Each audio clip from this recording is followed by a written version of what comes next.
इचलकरंजी येथील आशीर्वाद मायक्रो फायनान्सच्या कर्ज प्रकरणातून एका सर्वसामान्य कुटुंबावर अन्याय झाल्याचा गंभीर आरोप समोर आला आहे।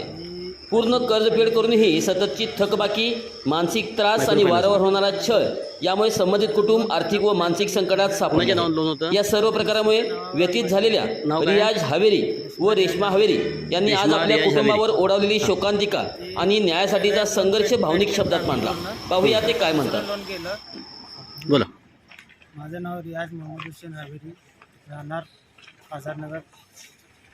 मी आशीर्वाद फायनान्समध्ये आशीर्वाद मायक्रो फायनान्स फायनान्समध्ये माझं लोन पहिला पण एकदा मी फेडलेलं। कुणाच्या नावावर लोन होतं? माझ्या मिसेसच्या नावावर आणि माझ्या नावावर। नाव काय? रेश्मा रियाज हवेरी। रेश्मा रियाज हवेरी। हां, ते पहिला एक लोन पेड केलं तर आम्ही पूर्ण, नंतर दुसरं लोन केलं। त्यानंतर मध्ये पेमेंट माझं कामावरचं पेमेंट मला भेटल्यानंतर मी पेमेंट वन टाईम पेड करायसाठी इथं आलो। कुठं आला होता तुम्ही वन पेड करायला? इथं ऑफिसमध्ये आलो इथं। कुठल्या शाखेमध्ये?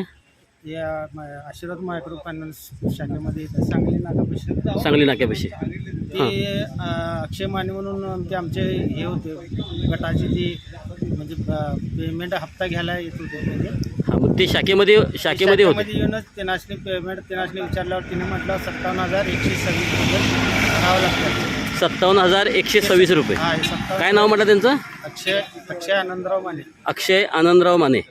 हां, तिने एक टाइम वन टाइमला तिने मी सोडायला गेलो ऑनलाईन, त्यांना पेमेंट सोडायला गेलो, वन टाइम पेमेंट गेलेलं नाही। त्यात दोन टाइम म्हणजे दोनदा पेमेंट त्यांना ऑनलाईन मी केलेलं आहे। म्हणजे तुमच्याकडून पेमेंट गेले? हां, माझ्याकडून पेमेंट गेलेलं आहे। हां, 11 ऑक्टोबर 2024ला मी इथं येऊन पेड केलं पेमेंट ऑनलाईन। बरं, त्याचे पेमेंट केलेलं तुमच्याकडे रिसिव्हर आहे? सगळं ते सगळं आहे।